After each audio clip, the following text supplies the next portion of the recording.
Kumusta mga kanoisy? Welcome back sa ating YouTube channel, Pilipinoisy. So, ngayong araw, another update naman tayo about politika ng ating bansa. So, interesting tong panonoorin natin ngayon, men, kasi about ito sa joint bank records ng mag-amang Duterte.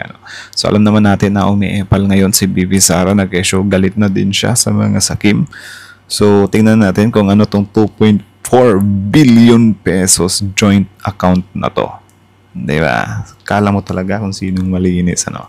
So, ang video to is mula kay Sausawera Channel, Sausawera Central. So, first time nating makapanood sa channel niya. Then, sobrang interesting na mga content niya. Parang dinadaan niya sa AI yung pagka-deliver, diba?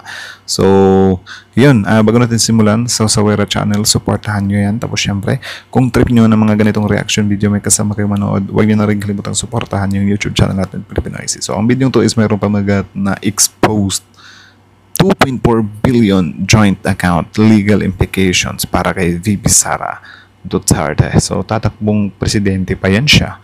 So, Sausawera Channel, Pilipinoisy. Like, comment, share, subscribe. Start.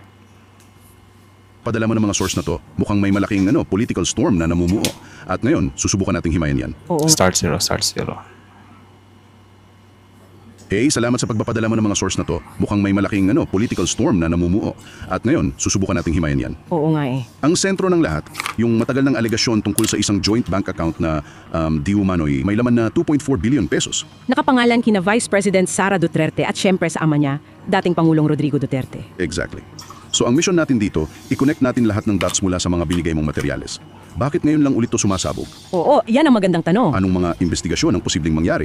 At ano yung mga maliliit na pagbabago sa gobyerno na biglang parang nagbukas ng pinto para sa lahat ng ito? Exactly.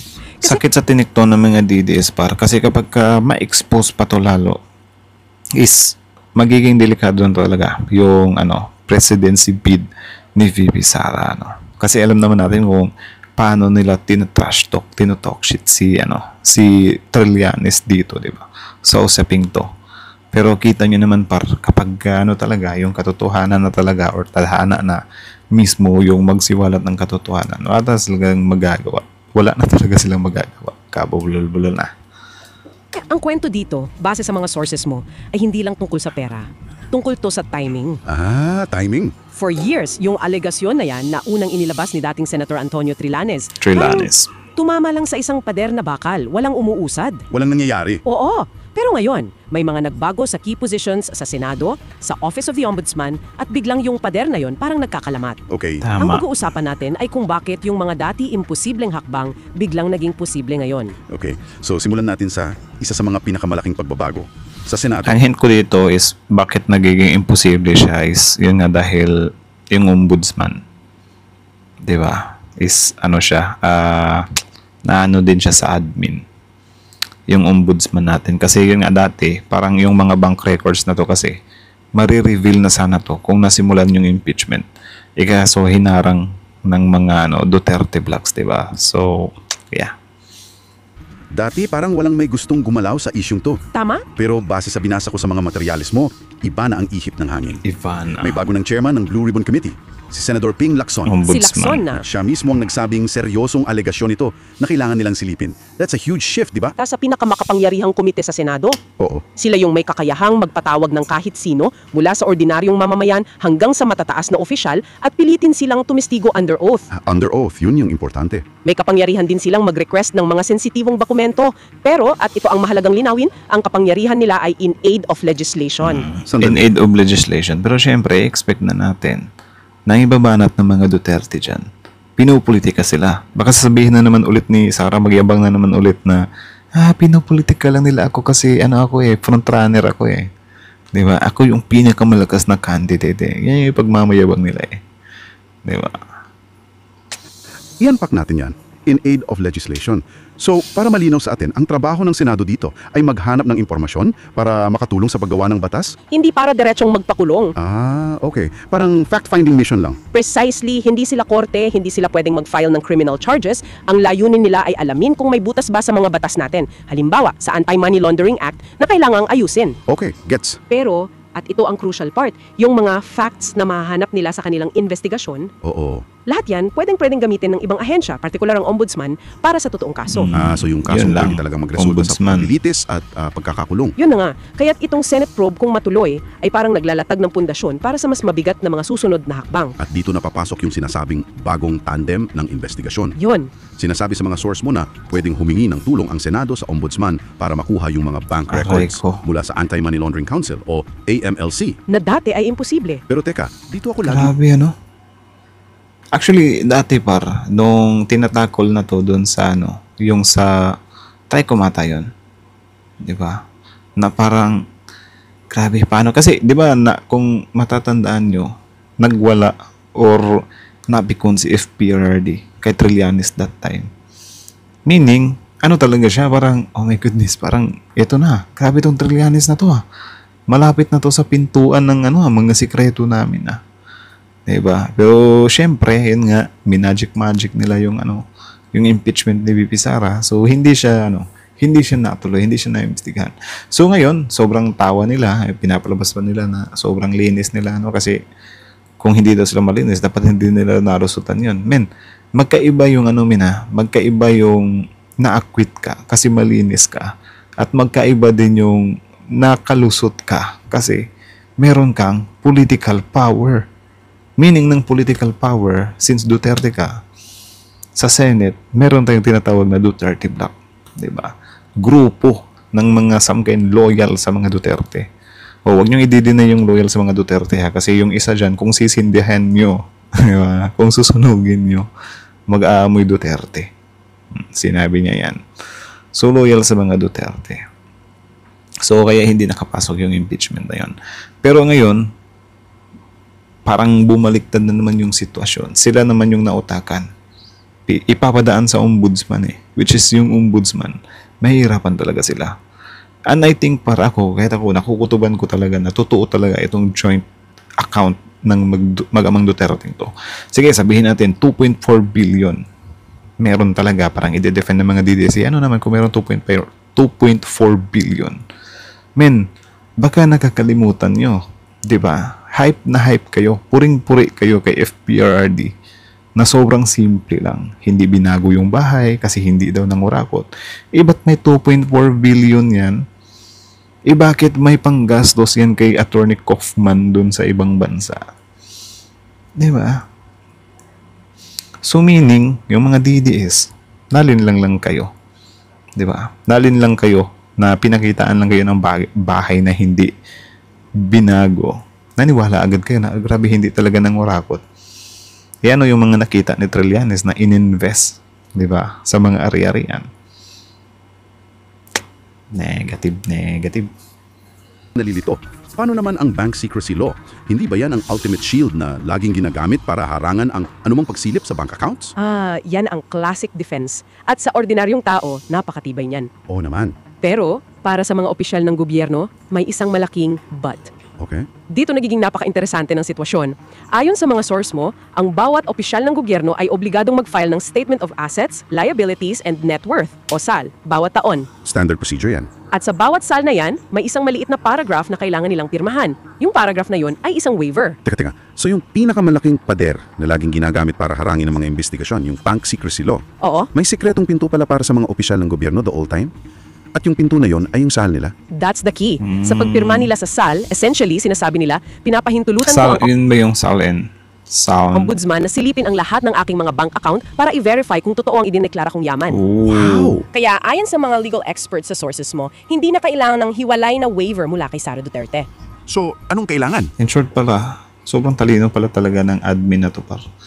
Kasi yun nga, sobrang akala ng mga Duterte na hindi makakapasok yung ICC dito kasi hindi na tayo membro, nadaan sila sa Interpol. Diskarte yun. Tapos ito naman, since ginagamit nilang depensa, yung secrecy law, is pwede pala silang butasan dahil sa salin. Like what the heck, man? Nautakan talaga sila. Ang kailangan lang ay isang ombudsman na gustong gamitin ang kapangyarihan na yon. Okay, kung ganun pala kadali yan ang mas malaking tanong. Bakit hindi ito ginawa noon? Halos isang dekada ng usapan to. Yun na nga eh. Nakakagulat na hindi ito ginamit ng dating ombudsman na si Samuel Martires. May sinasabi ba ang mga sources mo kung bakit niya piniling umupo lang sa ganong klaseng kapangyarihan? What's fascinating here is the stark contrast in leadership. Ang narrative sa sources mo ay pinipinta si dating Ombudsman Martires bilang isang malaking hadlang. Isang pader. Oo, isang pader. Sinasabi na sa kabila ng malinaw na kapangyarihan niya na nanggagaling sa SALN waiver, pinili niyang hindi ito gamitin. Bakit daw? May mga patakaran pa siyang ipinatupad na lalong nagpahirap sa publiko na makakuha ng kopya ng SALN ng mga opisyol. Parang isinara niya ang lahat ng bintana. Totoo yan. Ngayon, ang malaking pagbabago ay ang pag-upo ni Ombudsman Boying Remula. Ang inaasahan ng marami ay isang 180-degree turn. Total opposite. Oo, ang kooperasyon niya ang sinasabing missing piece sa puzzle na ito.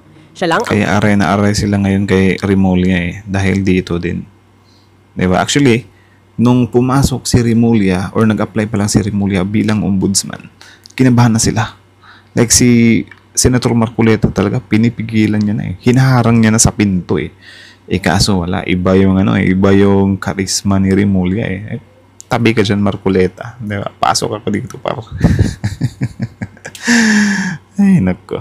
may kapangyarihan na kumatok sa AMLC at sabihin, bigyan niyo ako ng certified true copy ng mga bank records na ito. So malinaw na yung pagdabago sa Ombudsman's Office ay isang major factor. Crucial factor. Pero habang nangyayari yan, may isa pang anggulo na lumalabas sa mga source mo. May parallel attack na nanggagaling sa isang completely different direction. Ito yung isa pa. May isang private lawyer na naghahanda ng sarili niyang bomba. Tama. At hindi ito basta-bastang abogado. Si Ate Dino de Leon, na kilala bilang abogado ni dating Senadora Leila de Lima. Oo, familiar yung pangalan. Ang plano nila, ayon sa mga source, ay mag-file ng isang plunder case laban kay Sara Duterte bago magpasko. Bago magpasko. At nilinaw nila, ito ay hiwalay at independent sa anumang investigasyon sa Senado o anumang usapan ng impeachment sa Kongreso. Okay. Oh, Bakit? grabe, bago magpasko. So sana, hindi siya available. Diba? Dapat sampulan nyo. For sure, magiging mapait ang Pasko ng mga DDS. Di na sila magiging masaya. Diba? Biro nyo, ipakulong nyo ba naman si BP Sara, diba? Mahalaga na hiwalay yung effort nila. Anong advantage ng isang private citizen na nagfa-file ng kaso kumpara sa isang Senate investigation? Ito ang legal strategy dyan. Ang pagsasampa ng isang official criminal complaint, isang plunder case, ay nagbibigay sa ombudsman ng pinakamatibay na legal na basehan para utusan ng AMLC. Mas matibay. Oo, hindi na ito simpleng request. Ito ay isang supina na may bigat ng isang formal na kaso. Kung ang Senate probe ay paghahanap ng usok, Ang plunder case ay ang pagsigaw ng may sunog dito. iyon. Perfect. Ito yung nagbibigay ng urgency at legal leverage sa ombudsman para sabihin, kailangan ko na ang mga dokumentong yan ngayon na. So, kumbaga, for lack of a better term, yung kaso ni De Leon ang magiging trigger. Oo, ito ay hindi lang dagdag na pressure. Ito ay isang critical na mekanismo sa proseso para makuha ang ebidensya. At dito na pumapasok ang isang pamilyar na pangalan mula sa nakaraan. Sino? Binanggit sa mga source mo si dating Deputy Ombudsman Arthur Carandang. Parang multo ng nakaraang investigasyon. Oo, at ito ang nagbibigay ng deja vu feel sa buong sitwasyon. Si Carandang, kung maalala mo, ang isa sa mga unang opisyal na nakuha ng access sa mga bank records na yan mula sa AMLC. Nung kasagsagan ng Administrasyong Duterte, di ba? Oo, ang problema, nung nagsalita siya tungkol sa mga nakita niya, tinanggal siya sa pwesto. Uy! Ngayon, ang lumalabas, Ito yun. Parang ito yung nabalitaan ko na parang tinanggal sa pwesto, Grabe. Tapos sasabihin nyo, di ba?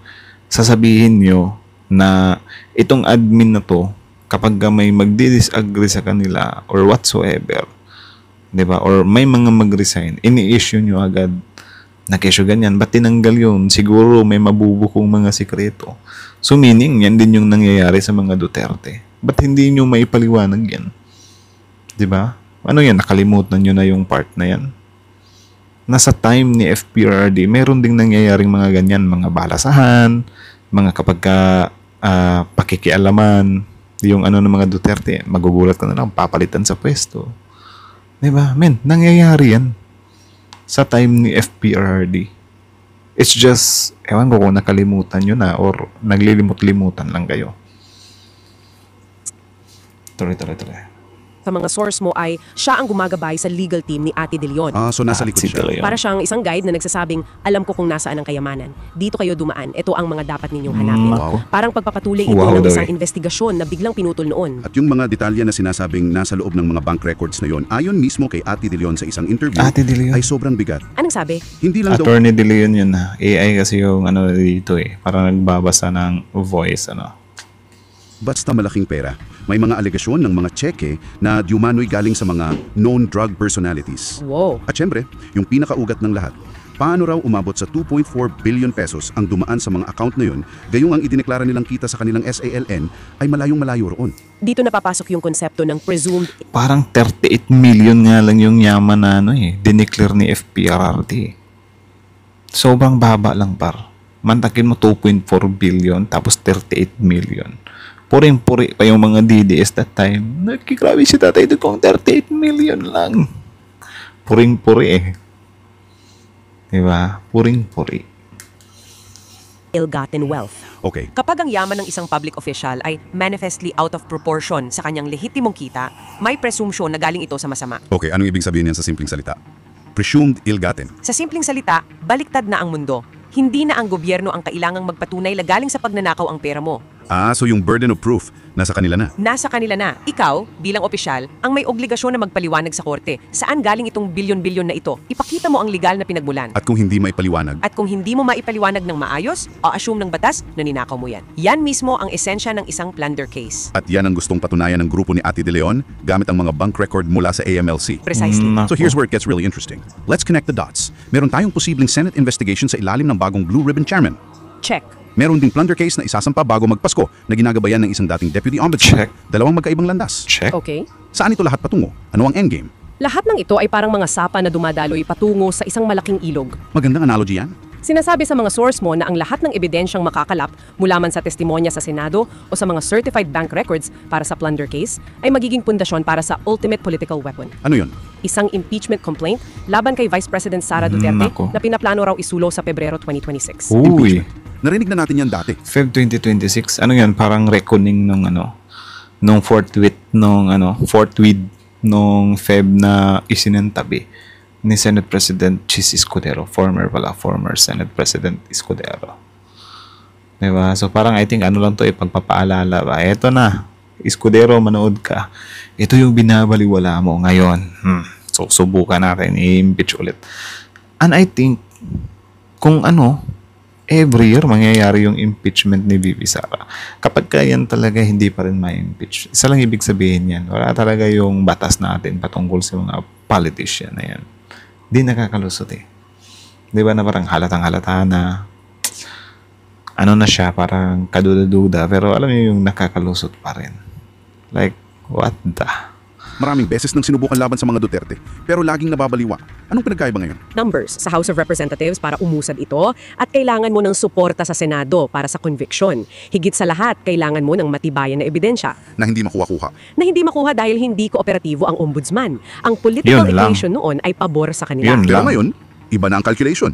If we connect this to the bigger picture, the political equation has fundamentally changed. Ngayon, meron kang ombudsman na inaasahang magiging kooperatibo. Isa, Meron kang bagong Senate President na tila mas bukas sa mga ganitong usapin. Nako. dalawa, At meron kang isang Blue Ribbon Chairman hayagang nagsabing handa siyang mag-imbestiga. Tatlo. Nako. Ito yung tatlong institutional pillars na dati ay sarado pero ngayon ay tila bukas na ang pinto. Wow. Ito ang nagbibigay ng hangin sa mga nagsusulungan ng impeachment na sa Nako. pagkakataong ito, hindi lang ito ingay kundi mayroong talagang posibilidad na umusad. of course, Grabe. hindi yan nangyayari in a vacuum. May reaksyon mula sa kabilang kampo, di ba? Siyempre. Binanggit din sa mga source mo ang dimanoy sagot ni Sara Duterte sa mga banta ng impeachment. Oo, at ito yung nagpapakita na umiinit na talaga ang laban. Ang akusasyon daw niya ay bayad ang mga kongresista para isulong ang impeachment. Sus. Bribery? Oo, lalo na raw kapag panahon ng budget deliberations kung saan vulnerable daw sila. Ito ay isang matinding allegation ng bribery laban sa mga mambabatas. May sumagot ba? Itinanggi naman ito ng ilang tulad ng mula sa AC Teachers Party List na nagsabing ang pagsusulong nila ay base sa prinsipyo at hindi sa pera. Yun So- lang. Yung naman dito par. So hanggang dito na lang So ang video to is mula kay Sausawera Central. So panoorin nyo rin, subscribe nyo rin. Sobrang solid na mga content par. So itong content na to ay parang lang din to. Parang nire-research niya lang din online. Tapos humingi siya ng sa AI na parang mag-debate ata. Ay, based lang sa pagkakaintindi ko. At the same time, niya, parang pinapa-voice over niya sa AI din So may mga sources siya kung napapansin nyo, every time na mag-uusap tong dalawang to na based sa sources. So, ngayon lang ako nakakita ng ganito, AI podcast, na sobrang solid pala talaga. Di ba? Kasi parang nagiging din siya, parang nagiging mas detalyado din siya. Di ba? kung tutuusin. So parang mas naiintindihan natin dito, ano. So kita nyo naman yun, para na yun nga, February 2026 daw, mag-ano na naman ulit ng impeachment. Tapos iba pa yan doon yung yung plano nilang ikaso na plunder na hindi siya galing sa Senate. So meaning babakbakan talaga nila, kinokombohan talaga nila si Bibi Sara.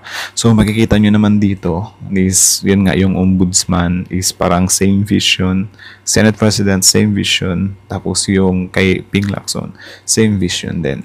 So ngayon parang sinishade ni VP Sara, which is hindi na nakakagulat.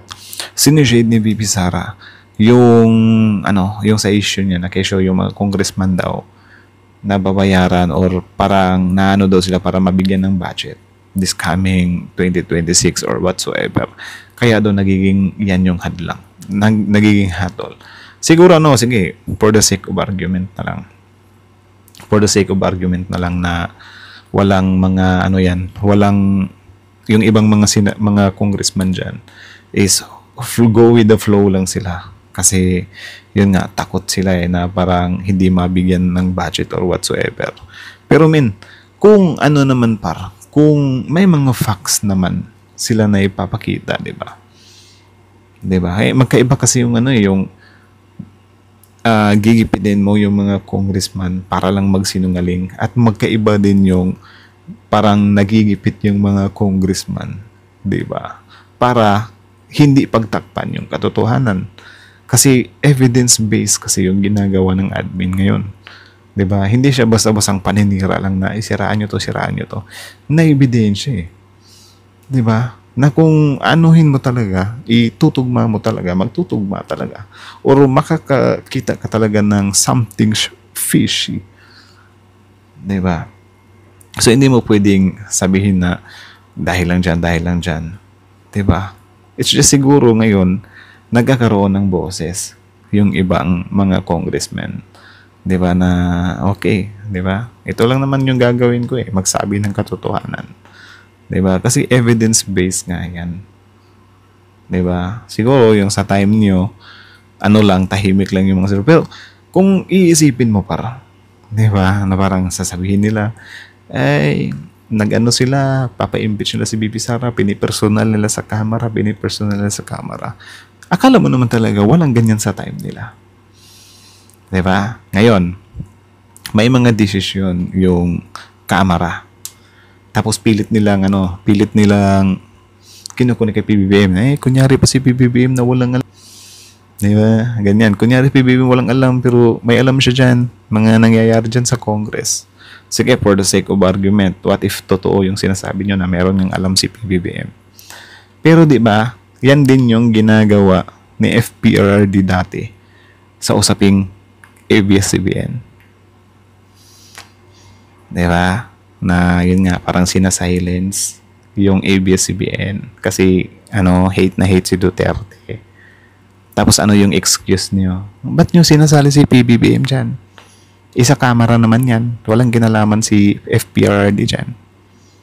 'Di ba? Nangyayari din yan sa time nyo. Kaya sobrang pangit kung iiyakan nyo yung part na yan na nangyayari naman talaga every administration. Like okay lang talaga sitahin nyo yung Pangulo sa part na yan, pero wag sa inyo kasi gawain nyo rin yan dahil. Yun lang naman. So, kayo na masasabi nyo dito, comment down below to question, pag-usapan natin yan sa comment section. So again, sa Central Filipino IC, like, comment, share, subscribe. Filipino IC is out.